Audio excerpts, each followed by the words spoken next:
Now that I shared my home tour video with all of you, I wanted to kind of give you a little bit of a life update. And with this life update, I'm going to put in a mix of different things around the house, whether that is just getting my cup of tea, spending some time with our puppies, or just, doing different things around the house. I just wanted to take you along with me. I also reached out to those of you who follow me on here, who are subscribed and receive my notifications. Then you may have seen that I asked if you had any questions to please leave them on my post section. And so I have some of those that I wanted to answer in all of this. And also there was a video that I did before I did the Lady of the House guide series. And I asked those of you who, were still around, what kind of things you had questions about, if you had any questions. So I did go back to that video as well, and I, wrote those questions down too. So this is just going to be a very casual kind of, a mix of things around the house, but also me answering your questions and a life update. So where do we begin? Just that I've pretty much moved in now. That's something that really took place during that whole series of the Lady of the House guide, which so many of you had asked for, and I made sure to deliver on that. So anyway, it just feels so good to be moved in. I decided not to cover the whole moving process because it wouldn't have been very relatable, I feel. Because what we did, we basically moved all of our clothing into the house. The beds were already here, pretty much all of the furniture was here. There will be some things that we need to fill in here and there, but I just love how the furniture came with the house, because on the scale that it is, it's definitely not something that I wanted to have to figure out. And sometimes somebody else just having had made those decisions is really nice, because then you don't have to spend so much time doing that. The moving process was really nice. We didn't even rent a U-Haul. We left all of the furniture over at the other house, and we still use all of it because we still sometimes stay at the other house. I did get a couple of questions about that. Part of our life is still there. Our oldest daughter, she just purchased her very own puppy. This is something she really wanted, and I said, okay, that's fine as long as she trains him. So his name is Thomas. He is a cockapoo, and he is just the cutest, and he's so mild-mannered. Unless he's around Lady, then he just plays his little heart out. And it's nice because Fawn and Lady, their energy levels are completely different. Lady, of course, is still like a puppy at heart, and she'll actually be 2 here on the 18th.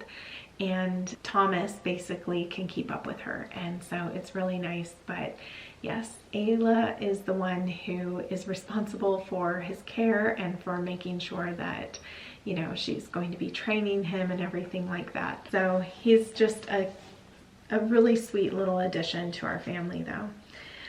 Okay, why was Jorge not in your videos for a while? Well, welcome to Inspired by Nikki. On today's episode, answering your burning questions. Why wasn't I in the videos? Because I had some self-conscious issues with my physical appearance. Next question.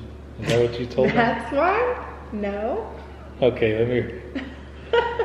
Okay, that must be one reason. Okay, hold on. Else? So the reason I haven't been in the videos very much is because Nikki wanted to kind of focus the attention on her content and not as much on the family aspect. But also, I did feel a little bit self-conscious about my recent weight gain.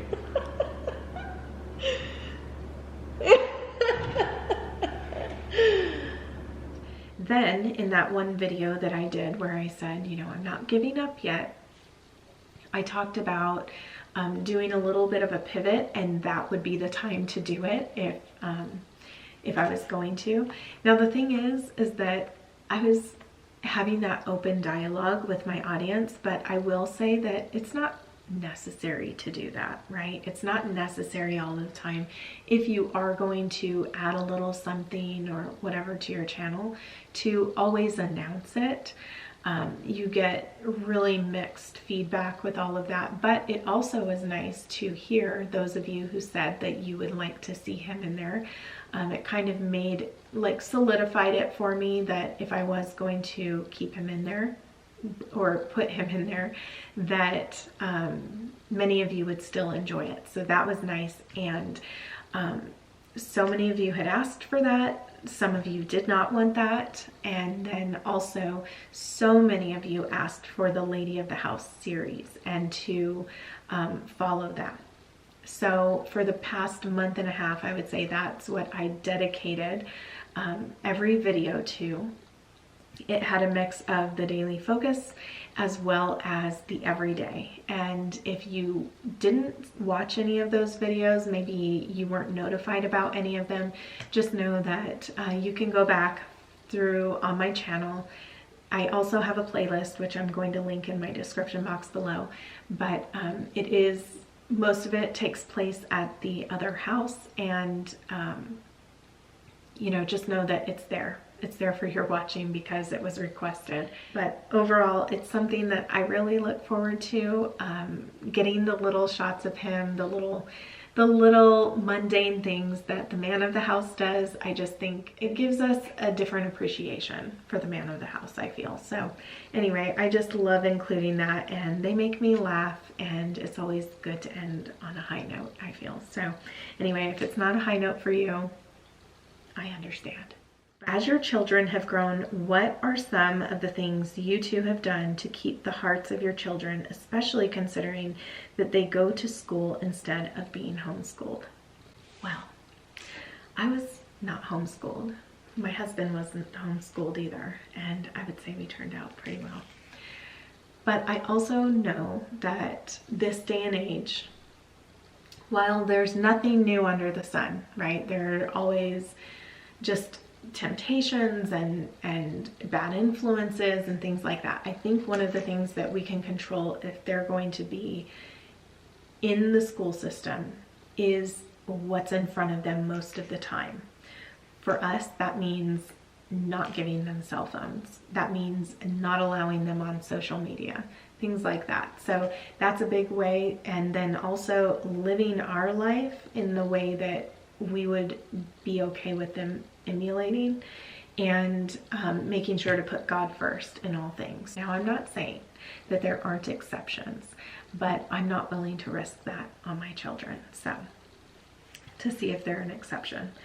So anyway, that's just for me. If you have things that you like to do, or, you know, if you have your kids in school and you have a piece of advice that you would like to give, please leave that in the comments below for anyone who, you know, wants to read about that and is curious.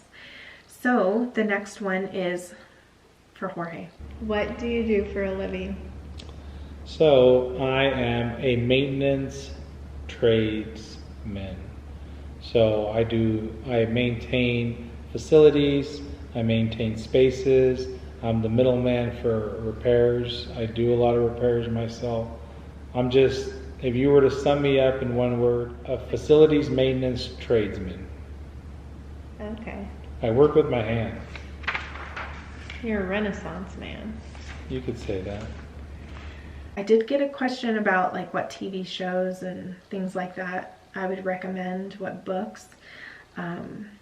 I've shared some of the books that I have been reading recently. Right now, I don't have a book that I'm reading at this moment, because just with a lot of other things that I've been doing, that hasn't been something aside from the Bible. I'm still doing my studying right now, but I need to visit the library here. I haven't switched over since we moved here, but I do want to go visit the library here. So that will be something, maybe I'll do that later this week or next week. I don't know, we'll see.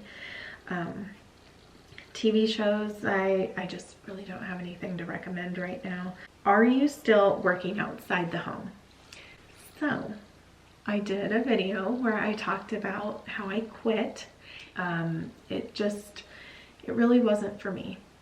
Let's just say that. I'm so much happier at home. I enjoyed the work that I was doing, but I still wanted to come back home. And there was a part of me that, you know, was really sad about going back. And for a very short time, I needed to as well. And I always have that heart of, if it's necessary that I do, I will. I'm not one to say, oh no, that, you know, you do it all yourself kind of a thing. If I'm needed in that regard, I will go. But the most wonderful thing to me was when I had quit and I was home, that Jorge told me before he went to work that next day. He said, you know, for what it's worth, I really like you being at home. It just feels the best. It's, you know, he just thought that it was for the best that I was. And it just really basically gave me a sense of validation for the choice that I made in that regard, and just knowing that I was on the right path there. So anyway, am I working outside the home again? All of that to say, no, I'm not working outside of the home again. I'm back at home, but I'm still working. I feel like I work more when I'm at home than when I'm at a job, you know? Like sometimes it's like, oh, you have to figure out how to stay busy and everything like that. I never feel that way at home. There's always something to do. Okay, how are the kids? What are they up to? So the kids are great. The kids are all, you know, doing their own thing. They have their own interests. What are they up to? They're, you know, focusing on school right now. My son is working, but he doesn't live with us. And that's that, really. My daughters are trying to find work as well, too, so that they can work while they're in school and save up for the things that they want. So anyway, they have been applying a lot, and one did go to an interview. But isn't that crazy? I have 2 daughters that are of working age. They can go to work. So how did you and Jorge meet? Well, we met at the gym. It was a Wednesday night, I remember. I was with one of my friends that actually worked at the gym, and I had never been to that gym. It was a 24-hour fitness, and I had never been to that gym. And I walked in there with her, and he saw me from across, you know, the gym, walk in, thinking that he had never seen me in there before. And he approached us mainly because he knew my friend, because she was the front desk girl at the time. And, you know, he said, hey, who's your friend? You know, the rest is history. And we pretty much saw each other like every single day after that. And I don't know, maybe there were just like a day or 2 that I hadn't seen him in that time from when I met him to when we got married. So anyway, it was like it was meant to be. And it was also during an hour that he would have never gone to the gym. He had gone home, gotten ready to go to the gym, sat down on the sofa and fell asleep. And then he woke up at like 10 at night, and he was like, oh, something he said pushed him to go. And so he ended up going anyway, and we met. And it's just like, how can you explain something like that unless it's God's plan? That's how I feel about it, because that was the only time I would have gone to that gym, and it was such an odd time for him to go because he never went to the gym that late. So anyway, just one of those things meant to be. Have your views gone down since you moved houses? Some people get jealous over what others have, and when you were going to sell your new place, then found out you were keeping both, this may have made people resent you for that. That's interesting. Well, just, they've been going down for a while. They've been going down for years, actually. So before I moved houses. And part of that I know too is just that, you know, we change, right? We change in our lives. I can't expect that all of these ladies that watched me from the very beginning are all going to want to stay with me through every different season of my life, especially if they're experiencing a different season. Or, I mean, I know this because I do the same thing with people that I follow or no longer want to follow, or I'm just not interested in the same things anymore. And that's completely fine to me.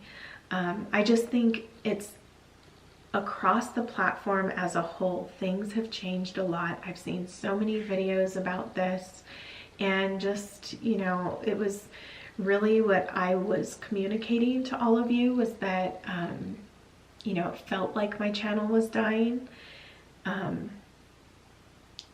And two, I know that a lot of people that were subscribed weren't being fed my videos either. I just know that. So, but if that is a reason why, I mean, you know, if someone doesn't want to watch me over that, that's completely up to them. But it's good to know that too, that if, and I guess some people did express something of the sort, or that they can't relate to me anymore or anything like that. And I can tell you that probably 99% of people, 99.9% of people wouldn't be able to relate to me in, say, how we even got this house to begin with. And if people want to unfollow me because of that, you know, what can I say about that? So anyway, does that mean that, you know, we're not going to, let me put it this way.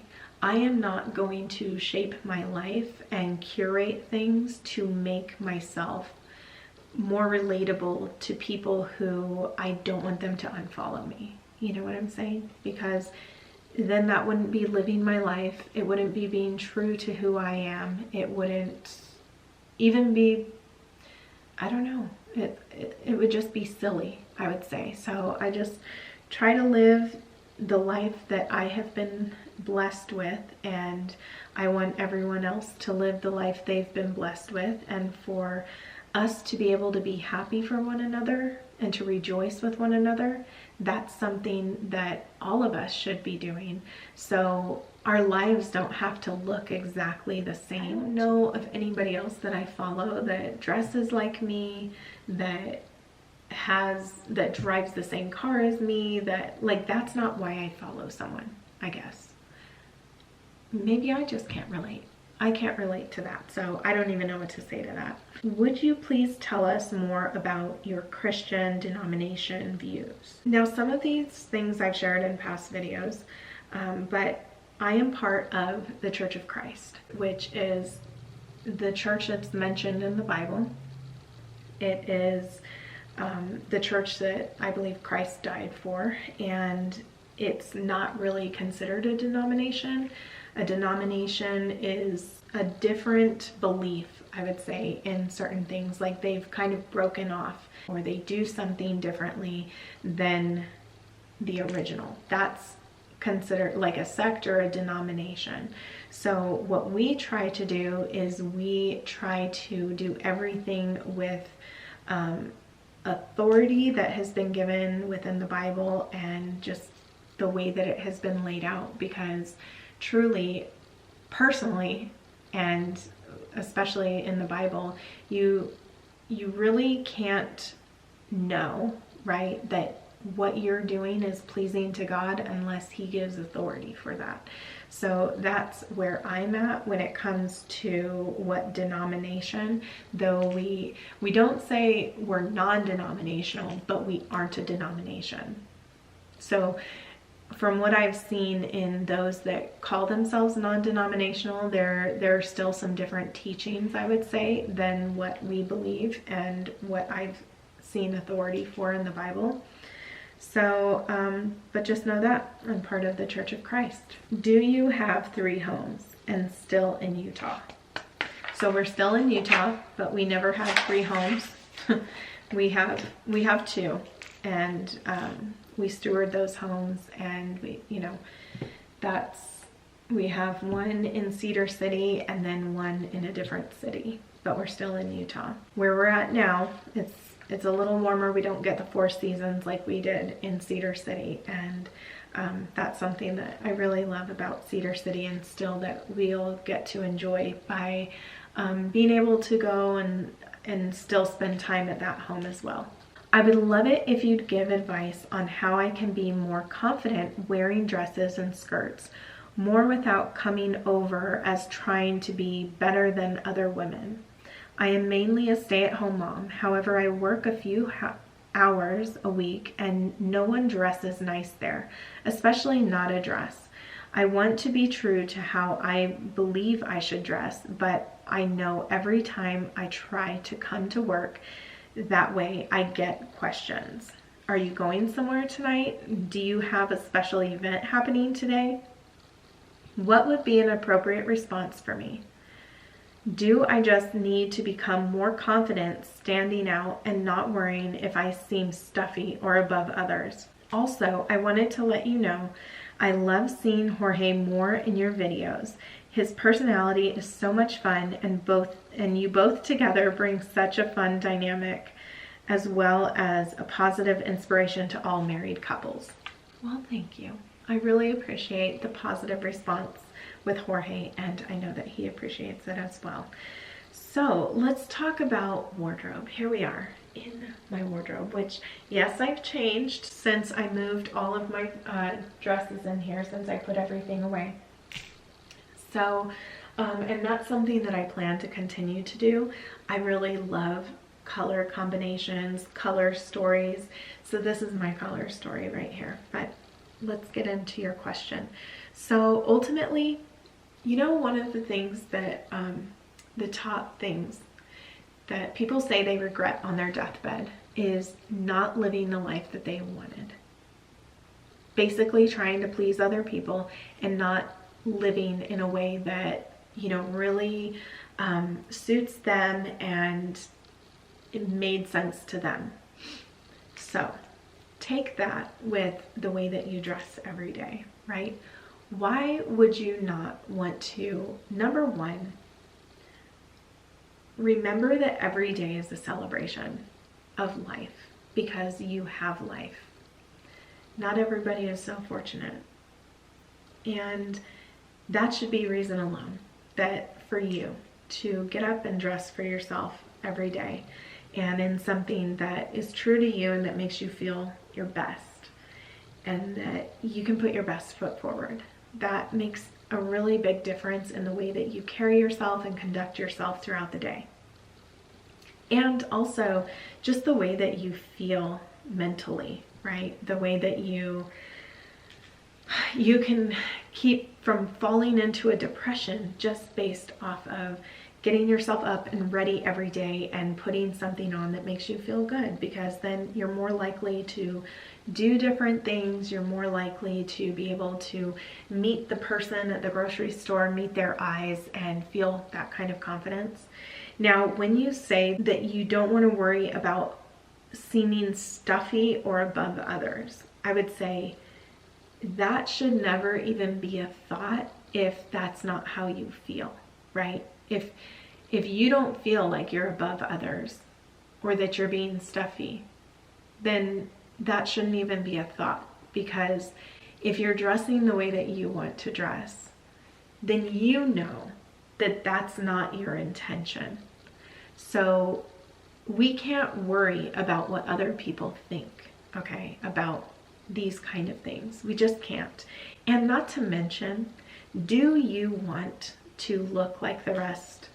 Do you want to just blend in with the rest of the world? Forget just the way that we dress. I don't want to be like most of the world, because I'm called to be set apart from the world. And of course, this is going back to, what I believe and what the Bible says. But I would say that living that kind of life anyway makes you feel like you are different, okay? And so to me, being different doesn't mean that, oh, you're above others though. It just means that you're choosing a different life for yourself. You're choosing the path less traveled, for instance. And if we're going to change the world, if we want to change the world, especially when it comes to the kind of things that we see, like even down to what people wear, where does that start? It starts with ourselves. So as they say, be the change that you want to see. I know that I personally want to see more ladies care about themselves, especially like the way that they did in times past, right? It's only been recently, I would say, that it just seems like ladies don't care anymore, or the majority of ladies don't care. I don't want to lump everyone in with that. The majority of women don't care. You walk out of the grocery store and you see a lady loading her groceries with the tightest shorts on that show every lump and bump. Now, when it comes to, like you said, you're the only one, right? The only one that would be dressing up. That's okay. Just get used to that, because especially if you want to be an influence on others, which, mind you, you will be being an influence on others if you dress up. You will. Without a doubt, you will be. I've seen it time and time again, and it's really a wonderful thing to help other people see that they don't have to be worried about this thing that you're worried about right now, okay? By being that person that they can look to say, oh, that I'll feel comfortable dressing that way because I know someone else is too. There are always leaders and there are always followers. Be the leader in that area. That's why I called my wardrobe, when I have an all dresses wardrobe, the leading lady wardrobe. But I would say it kind of goes along with if you wear skirts and blouses as well. We won't say that you can't be a leading lady if you wear skirts and blouses too. The other question that you had was, what would be an appropriate response? So if someone asks you, oh, are you going somewhere tonight? Or is there a special occasion? Anything like that, you can just say that you like to make the everyday beautiful. That it makes you feel good to get dressed every day. Things like that. Like it doesn't have to be complex, but there are all these different things that you could say. And someone asked me that one time and I said, oh no, I dress like this every day. You could just say every day's a day to dress up. Things like that. I mean, there are a multitude of things that one could say to, in response to someone who has that kind of question. So anyway, I really hope that you found that helpful. Once you decided to create the Legacy magazine, where and how did you begin planning the content? How much time does it take to research each issue? And does it take longer to do the writing or to decide on the topics? I personally love the magazine and find the content so intimate, offering a time of reflection, meditation, and renewal. I'm simply unable and unwilling to rush through it. A huge thank you for all your hard work, Lisa. Lisa, she always has such lovely things to say, doesn't she? So, of course, it all just starts with the thought that you're going to do it, right? And you just need to take the time to do it. I had to completely eliminate all distractions. I know that was the biggest thing. And after I cut out some extras that I had been focusing on, then it made it possible for me to sit down and just really start planning out, the topics that I wanted to do. I would say that coming up with the topics is one of the longest, that takes the most time, I would say, figuring out the topics, because sometimes I think I have my topic list, and then after I'm writing everything, then I'll go back through and I'll think, oh no, I don't want this one. I need to figure out something else. And so then I'll add something else and take things away. And, you know, you just have to constantly edit, basically. So figuring out the topics has been one of the things that has taken me the most time. Never underestimate the power of sharing your own experiences and the kind of things that you're feeling or what you're going through in a time. That makes the biggest difference. And I found that that's been really helpful to lean into when coming up with the topics that I wanted to discuss, because they are things that are on my heart at the time. I mean, you know, sometimes I'll write things down, and then other times I'll just start working on the computer for it and then laying things out. What I started doing now is I'm writing in my notes section on my computer and laying things out in a way that, like, in the order in which I want to share them. And I kind of already have a plan now, or a basic outline, especially from issue to issue. I've already released 3 issues so far. I've done July, August, and September, and I've already started working on October's.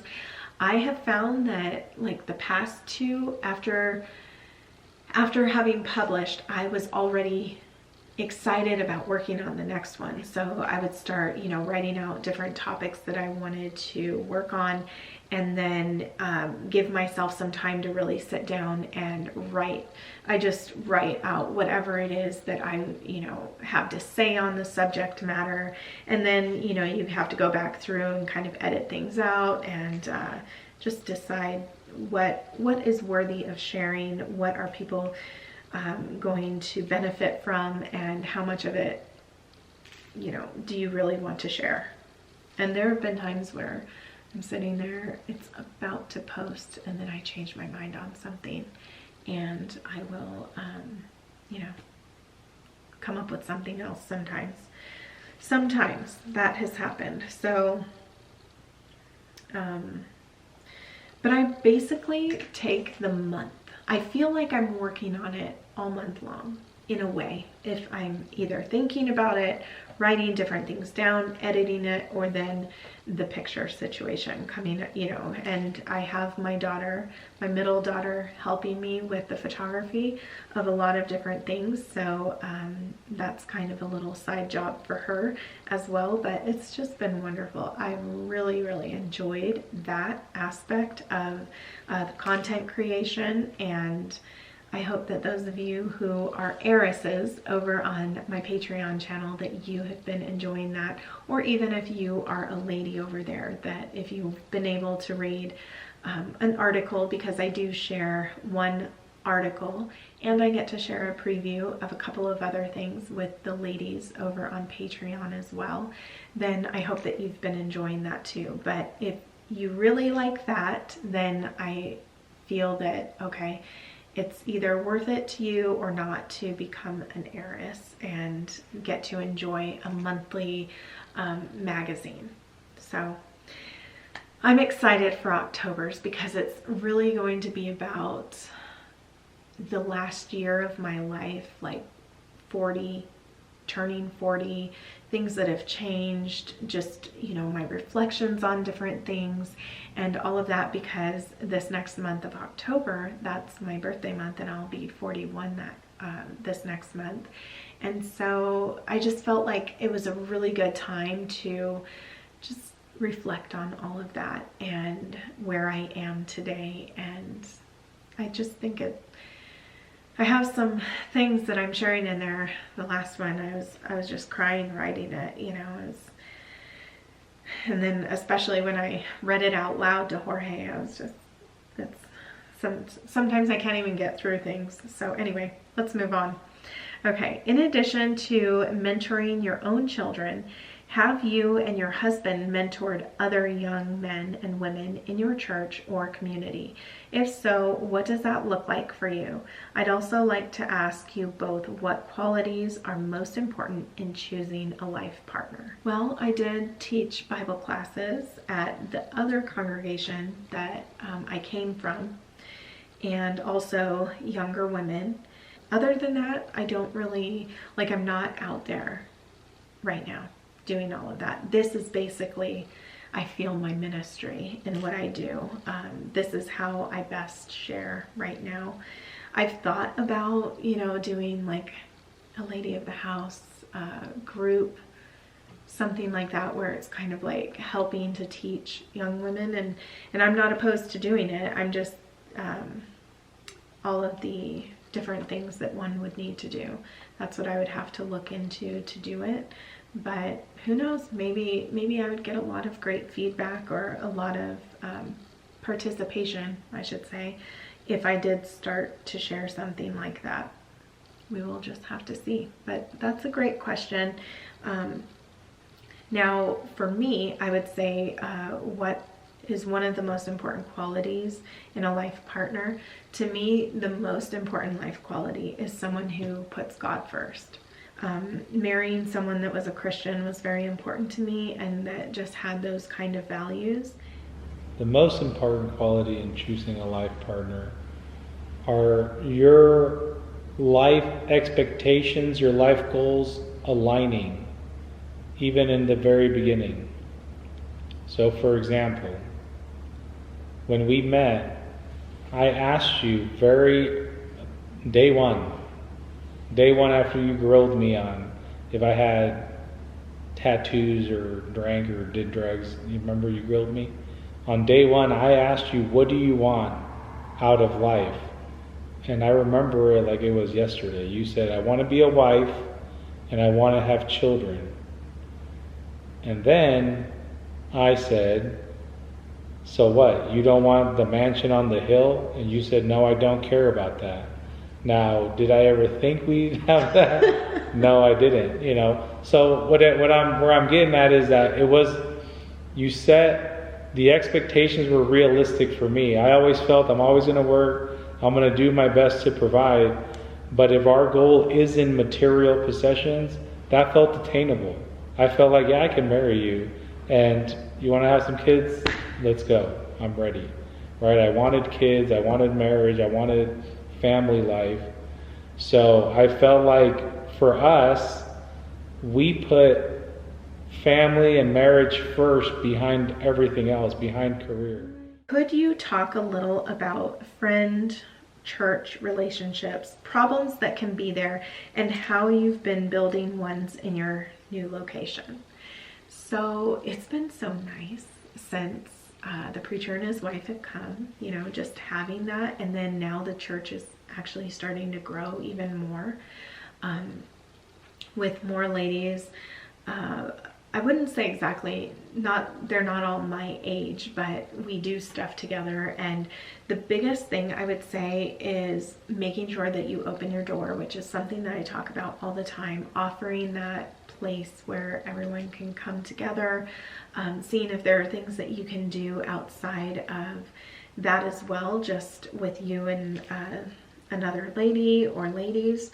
And are there problems that can come from that? Of course. I remember one of the congregations I attended, there was such a problem with some of the girls or some of the young women there that when I noticed it and when I realized that there wasn't a way to move forward with it, certain people didn't want to be at peace and things like that, because as much as depends on you, you need to be at peace, live at peace with all men, right?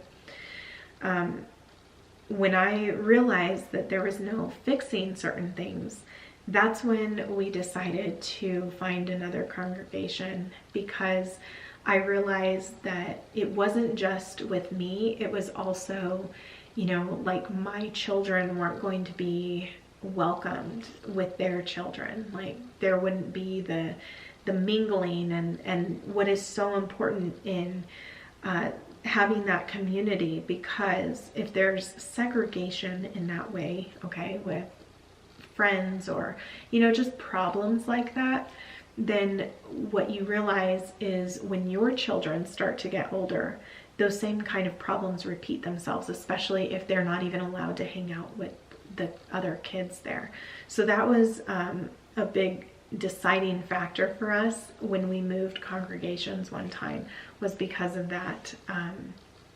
You know, and I also understand that not everybody is going to get along, okay? And there could have been too issues that I was having around that I wasn't very accepting of, because it was just like, you know, well, why shouldn't we be friends? You know, we believe the same things, we're this, we're that, we're the same age, but not everybody is going to be your friend, and that's okay. But the least we can do is be cordial, be kind, and when knowing that that was going to infiltrate with the children, that's when I really came to myself and said, okay, this isn't really good. This is not going to, this is how a congregation dies, basically, is when there are cliques and, you know, all of that. So if you find that where you're attending there are a lot of cliques and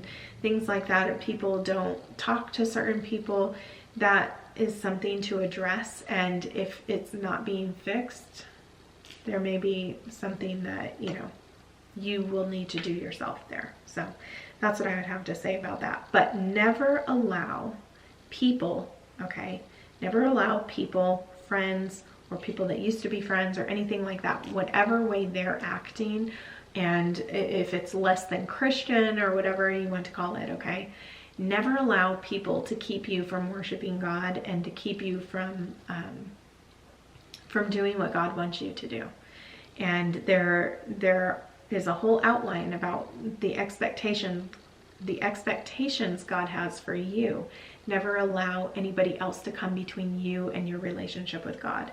So, you know, for me, it just meant finding somewhere else where we could grow and we can, you know, do the Lord's work, basically. What are your plans for decorating this house? Can you tell us what kind of content we can expect soon on your channel? I'll share things when I can decorate little spaces here and there and what I bring to the different areas. I want to share, you know, wardrobe content, transitions for what I'm wearing, how I'm setting up my closet, also organization and cleaning, things like that. Just, I feel like the same kind of things that I've been sharing so far, just here. So I may also end up sharing the Lady of the House guide in a different way. I don't know if I've already said that, but I do plan on sharing it to some degree here as well. How is your son doing? Is he in college now or working? So he's working. He wants to go to a trade school, but he's not doing that right now. He's just been focusing on working, and he's doing well. Why do you go to the other house each week still? How far is it from this home? Are you going to rent that home out? So I did touch on this a little bit. No, we're not going to rent it out. How far is it from the house? Let's just say it's under an hour, but I'm not going to give specifics about how far. And then why do you go to the other house, which I kind of shared, you know, that we entertain there, especially on Sundays. It's a landing spot for our family, and so far it's been a great addition, I would say, to our lives, is to still have it, if you could call it an addition, since we already had it. But anyway, it's just been still wonderful to have that place. Do you have more housework to do since living in a larger home than when you lived in Vegas, or around the same amount because the living spaces get used less often? That is a great question, and I will say I feel like I don't do as much housework. And I would say I even felt like I didn't do as much housework moving into the other house from the Vegas home. I don't know what it was. It's like yeah, I guess when there are smaller spaces, and probably because everybody wore their shoes in the house, I would say, or, you know, everyone else, not me, of course, but everyone else wore their shoes in the house, it made for a lot more work, a lot more work. And then we try to do no shoes here at this house. Yeah, just sticking with my routines, I feel, has been really wonderful. And with this space, and then the house, the other house, the way that it was set up with the kids' rooms downstairs and them being responsible for their rooms, it just, I guess it kind of made it feel like I didn't have as much as when we were at the other house. I don't know why. And also things just felt dirtier at the other house. But again, I would go back to maybe a big part of that was because shoes were being worn in the house. And two, I guess with smaller space, even in the kitchen, for instance, it's like you were constantly trying to have to make sure that everything was put away and trying to find places for everything and all of that. But now it's like I have so much space to put things away in. It's almost like, why would anything be left out? You know, there's no reason not to have a place for everything. If anything, it's kind of like, where did I put that? You know, what cabinet did that go in? I have to open every cabinet before I find it. No, I'm learning where things go, and I've already made some changes to where I wanted things to be. And that's something that I look forward to doing, is kind of organizing the cabinets. Does your mom live with you now? So I get this question a lot, actually, like from just at different times. I get this question a lot. So when we moved from her property, she had already moved out and she was living with my sister. So she's living with one of my sisters, and she didn't live in the same state as us. She had moved to Arizona, so she's still there, and she's not living with us. So she wasn't living with us at the house that we just moved from, and she's not living here. So yeah, she moved out before we even moved from her property. She still has that property, but and she can still go back there, and she has her tiny house there, so that's her landing spot when she goes into Vegas and helps to take care of my grandfather, and you know, it's just there. So anyway, but ultimately she lives with one of my sisters. So hope that answers your question. Advice on how to not worry yourself silly when your children leave for university or college. I would love to know how many boxes of tissues I will need to pre-purchase. So that depends on the lady. It really does. I was so, I don't know if I would call it depressed. Maybe it was depressed. I don't know, but I was just kind of heartbroken. Is it heartbroken, or just, you know, you feel sad, you start crying for no reason, you know. Well, I mean, obviously there's a reason, right? But you just cry out of nowhere. Let's just say that. That was going on for months for me. And then one day I was just, it was probably because someone emailed me and told me how miserable I seemed. I just really, you know, I was like, well, I don't want to come across that way. And I am not unhappy with my life, and I don't want to be a miserable person to be around. So that just kind of made me like reassess my life and just think about, like, count my blessings, for instance. But I went months just being so sad, I guess, about that portion of my life, like that empty nest, going through that, you know. And but isn't that what we want? Isn't that what we want? That, you know, we raise these children and we want them to be independent and to get out there on their own. And like, that's what I've been raising him to do.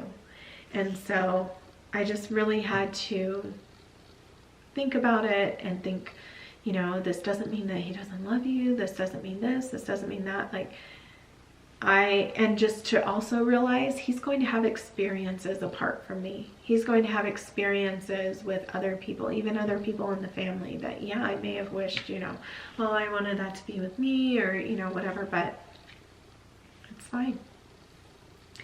So anyway, I had received this email and it just really, it stuck with me, but it kind of made me just question that for myself and how I was coming across, because it wasn't only just about how I was coming across on video, it's how I was with the people in my day-to-day life, how I was being with my own family, with my mom when I would talk to her, with my dad, with my husband, you know, all of that. I just didn't want to be this like ever depressed lady. Okay, so it felt like it went on for a long time, and Jorge was the one that, you know, got the most, experienced it the most, I would say, because a lot of times I would just wake up just crying and thinking about things and, you know, letting my mind wander. But anyway, one can't say. It's up to you. Welcome to Inspired by Nikki. Today's episode, building some shelves for my father.